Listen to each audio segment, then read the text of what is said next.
Les CPA activés vont également sécréter l'interleukine 1 et l'interleukine 6 qui induisent sur les lymphocytes T l'expression de récepteurs de l'interleukine 2. Les lymphocytes T CD4 activés donc, vont proliférer, se différencier en cellules effectrices, c'est-à-dire en cellules auxiliaires ou la helper, c'est-à-dire qu'elles vont acquérir leur fonction helper vis-à-vis des autres cellules immunitaires. Ce sont des véritables chefs d'orchestre de la réponse immunitaire. Donc, comme ils ont un rôle dans la réponse humorale par l'activation, leur action sur les lymphocytes B. Si il s'agit de lymphocytes T helper 2, ils ont un rôle sur les lymphocytes T CD8 si elles sont des lymphocytes T helper 1, etc.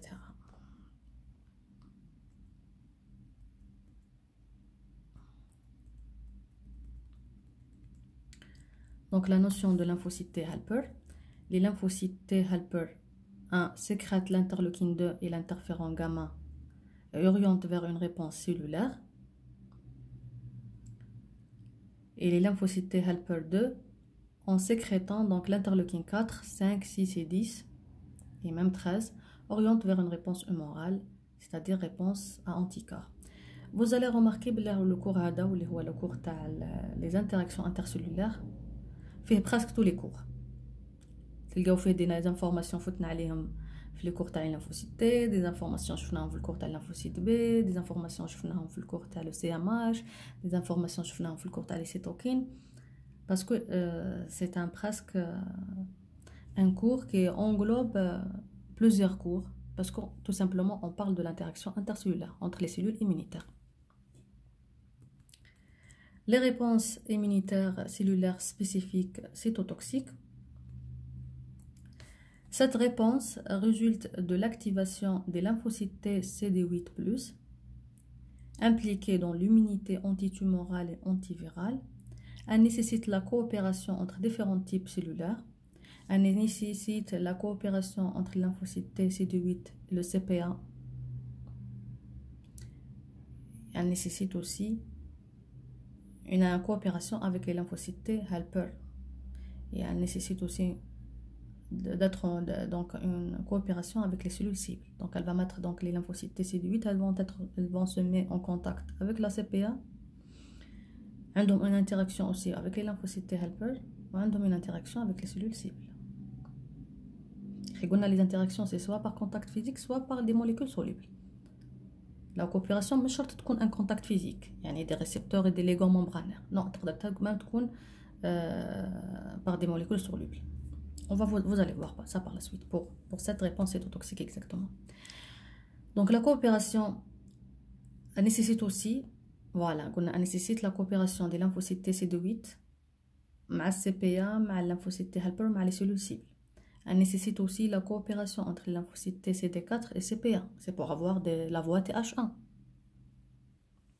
Elle nécessite aussi la coopération entre les lymphocytes TCD8 et les lymphocytes T helper, qui se fait par des molécules solubles, ou les cytokines sécrétées par les lymphocytes T helper, exactement, et essentiellement l'interleukine 2.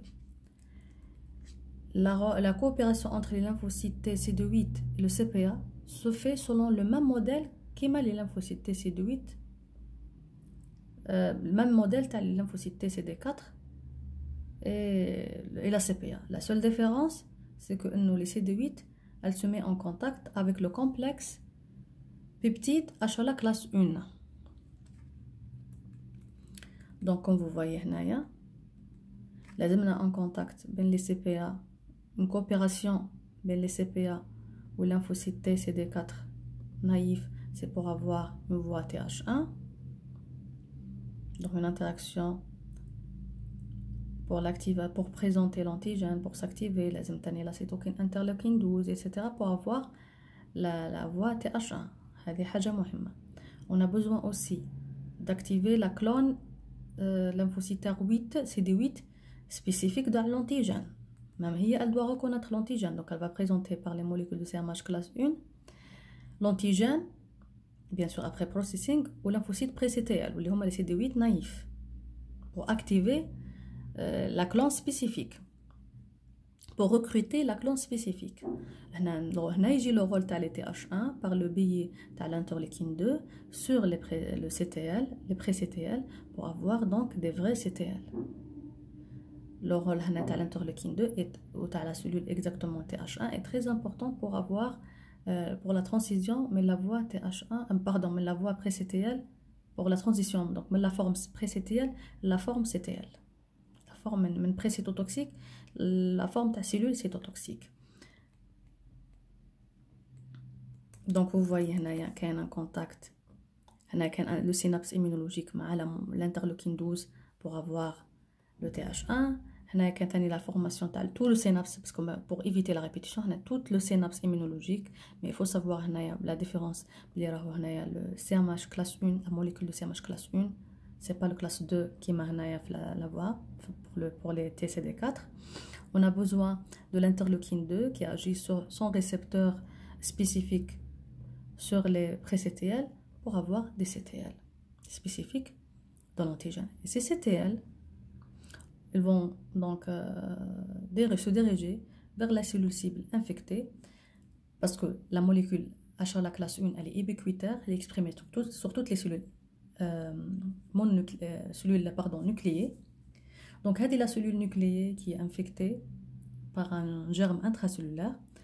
Elle va présenter un peptide immunogène avec le germe sur sa molécule de CMH de classe 1, donc les CTL. Elle va reconnaître, elle va essayer de lire avec la molécule le complexe peptide H la classe 1. Si elle trouve bien l'antigène, donc l'antigène immunogène à lequel l'antigène pathologique à lequel elle était donc activée et stimulée, elle va donc déclencher la lyse de la cellule infectée, la cellule cible. Donc enfin, voilà, on va le voir. Donc enfin, le lymphocyte T CD8 qui a proliféré, qui s'est différencié en cellules cytotoxiques, se lie via sa molécule de surface. On a montré donc les interactions qui provoquent la lyse. Donc elle va se lier via sa molécule face,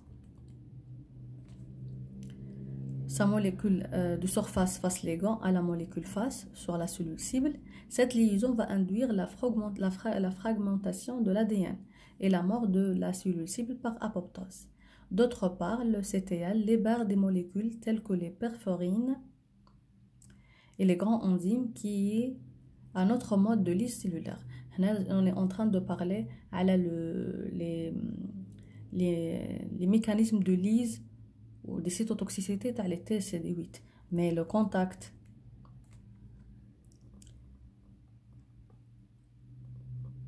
TCR avec le complexe CMH classe 1 peptide c'est l'essentiel parce que c'est l'identifier la cellule cible. Je suis à une cellule CTL, j'étais activée contre ce peptide pathologique. Je vais chercher dans l'organisme où se trouve cette cellule infectée par ce germe, par un peptide immunogène à lequel j'étais activée, à lequel je suis spécifique. Donc elle va foutre à la cellule où elle a le peptide de soi. Donc elle va rien faire. Voilà le peptide immunogène, le peptide pathogène à lequel donc elle est spécifique et pour lequel elle a été activée parce que ماهيش repos راهي active. هنايا elle va mettre en place ces mécanismes effectrices. هتخرج هنا les armes تاعها et elle va commencer à attaquer. Mais les armes تاعها c'est le face ligand qui rentre en contact avec son ligand face sur la cellule cible. L'interaction face ligand face déclenche l'apoptose de la cellule cible. Toutes les cellules de notre organisme ont la face. C'est pour laquelle les cellules donc immunitaires spécifiques, et quand la cellule est malade, donc elles peuvent déclencher l'apoptose de la cellule par conséquence l'élimination de la cellule malade. Donc c'est pour cela toutes les cellules, qu'ils soient donc normales ou infectées ou tumorales, ils expriment le face. Bien sûr, si ils sont malade, هنا يجي le rôle تاع les CTL, elle va activer ce face par le face ligand.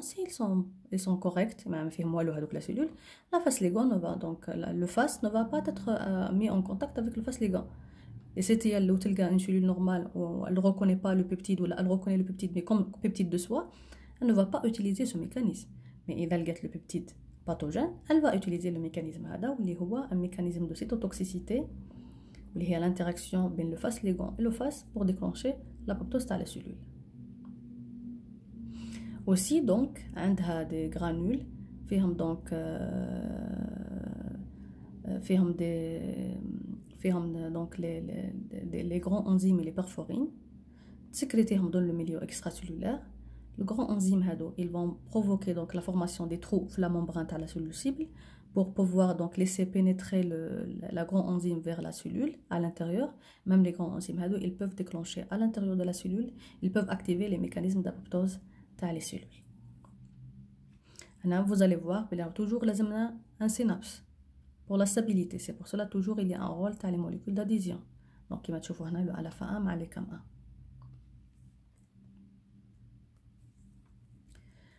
La réponse donc immunitaire humorale. La réponse humorale, يعني à anticorps, donc elle est dirigée aux antigènes thymodépendants qui nécessitent des lymphocytes T, une coopération entre les lymphocytes T CD4 et les lymphocytes B au sein de centres germinatifs. Parce que si on est en face d'un antigène thymo-indépendant, les lymphocytes B peuvent agir, peuvent s'activer, peuvent agir sans le help, sans l'aide des lymphocytes T. Et sans coopération. On n'a pas besoin de coopération. Mais pour les antigènes thymodépendants, la réponse humorale nécessite l'intervention des lymphocytes T, une coopération entre les lymphocytes T CD4, exactement les TH2, et les lymphocytes B au sein de centres germinatifs. Donc les lymphocytes T et les lymphocytes B reconnaissent des déterminants distincts sur le même antigène. Ça veut dire le lymphocyte T, le petit donc l'antigène, c'est un complexe de déterminants antigéniques. Il fait plusieurs déterminants antigéniques. Donc le lymphocyte T, et bien, malgré qu'il reconnaît le même pathogène, mais chacun reconnaît un déterminant antigénique différent à le même pathogène. Le lymphocyte B active le lymphocyte T en jouant le rôle de CPA. Mais bien sûr, il va activer une lymphocyte T déjà activée, donc il va rentrer en contact avec une TH2 déjà activée par les CPA. Mais il va jouer le rôle de le CPA parce qu'il va présenter un déterminant immunogène, et le déterminant immunogène, le déterminant donc antigénique spécifique à lymphocyte TH2 pour demander son aide. C'est pour cela qu'il va jouer le rôle de CPA. En effet, le lymphocyte B reconnaît l'antigène via son BCR. Il va l'internaliser, il va l'apprêter pour le présenter sous forme de peptide immunogène associé aux molécules H à la classe 2 pour pouvoir demander le help des lymphocytes TH2. Les deux cellules deviennent polarisées, les interactions TB sont bidirectionnelles. Le T active le B ou le B active le T. Donc le but c'est des interactions donc une interaction bidirectionnelle. Les deux sont trop actifs. Donc il y aura une liaison en plus le TCR sur les lymphocytes T helper 2 ou la molécule HLA peptide immunogène sur les lymphocytes B. En plus de ça, bien sûr, toujours la molécule, le premier signal, toujours le deuxième signal que c'est fait par le CD28 sur la T CD4, T helper 2, et la CD28 sur le TCD4 ou CD80 ou 86 sur le lymphocyte B. Toujours quand même les molécules d'adhésion, mais ils ne sont pas montrées, mais il faut savoir que toujours les molécules d'adhésion sont importantes pour renforcer le synapse immunologique, à la base de l'activation de lymphocyte T, elle va induire donc l'apparition de CD40 ligands ou les Huwa, va être donc mis en rentrée en contact avec le CD40 sur le lymphocyte B. Il faut savoir que l'interaction elle est très importante, le lymphocyte B. Le lymphocyte B, elle recherche exactement l'interaction. Elle recherche l'interaction CD40 ligand, parce que c'est cette interaction qui déclenche la commutation de clash, qui favorise et qui stimule la commutation de classe ou là, le switch de l'isotype من IgM à une autre classe, IgG ou la IgA ou la IgE, bien sûr selon l'antigène. Donc la liaison CD40 ligand sur les lymphocytes T et CD40 sur le lymphocyte B est nécessaire pour l'activation de lymphocyte B, mais aussi elle est indispensable pour la commutation isotypique des classes des immunoglobulines, c'est-à-dire le switch. Les cytokines sécrétées par les lymphocytes T induisent la différenciation de lymphocyte B en plasmocytes sécréteurs d'immunoglobulines.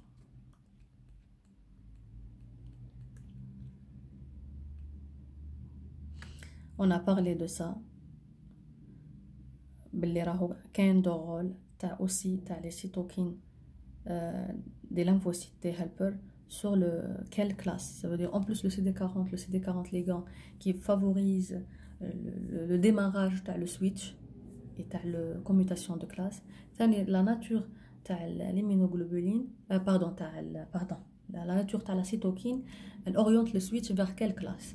إذا كان amélioré donc si elle va donc sécréter l'interféron gamma et le milieu est riche en interféron gamma, donc le switch va être orienté vers l'interleukine 2 ou l'interleukine 3. إذا كان riche en TGF bêta, on va voir l'interleukine A. إذا كان riche en interleukine 4, ça veut dire les GGE ou les GG1.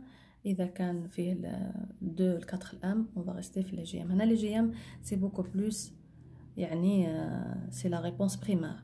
حنا رانا هنايا في la coopération son but هادو le but تاعها c'est la commutation de classe. هنا c'est la réponse primaire. donc نتوما ركزوا على هادو les 3.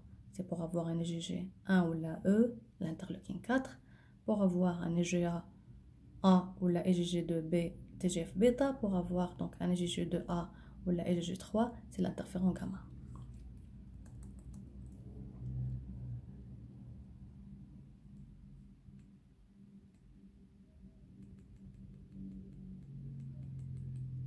La majorité des antigènes donnent naissance à une réponse immunitaire humorale, sont d'origine protéique et sont donc thymodépendants.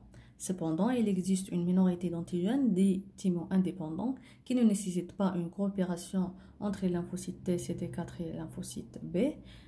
Donc, ils vont induire une réponse humorale faible.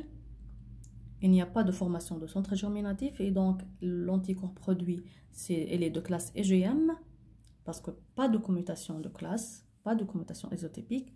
Et il n'y a pas s'il n'y a pas la formation dans le centre germinatif, s'il n'y a pas le rôle de T helper 2, il n'y aura pas de lymphocyte B mémoire, il n'y aura pas une réponse secondaire.